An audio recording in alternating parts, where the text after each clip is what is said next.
За мене, Александар Македонски или Александар Велики е историска грандиозна фигура, великан што човештвото го раѓа еднаш во многу векови. Тој отвара нова ера во историјата на светот и со своето животно дело го определува развитокот во многу наредни векови.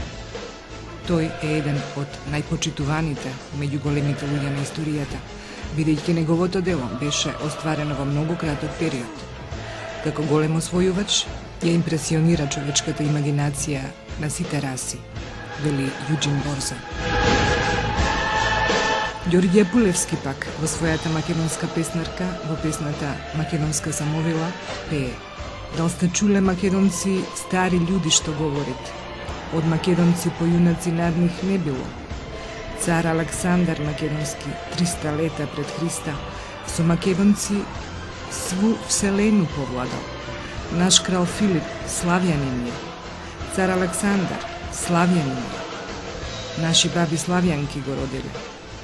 Македонци, сетите се за јунаштвото македонско, та спроти старих вие сега да следувате. Григор Торличев во своето слово пред Охриѓани од 60-тите години на минатиот век го кажува следново: Мајка Македонија, откако го породи великаго Александра, откако ги породи светите Кирил и Методија, многу е ослабната. Од тога мајка Македонија лежи на своето легло ужасно изнеможена, совршено премрена. Мајка што родила великаго сина, надали ке може да роди другого, затоа толку ретки се великите мажи во светот. Авторот на Сердарот, во полемика со англискиот писател и историограф Голдсмит, нагласувајќи дека најголемиот дел од античката грчка култура е земен назаем од другите народи, кажува дека Александар Македонски не бил грк, дека Македонија и Тракија никогаш не биле населени со грци, ниту во времето на Александар, ниту во времето на владењето на римјаните.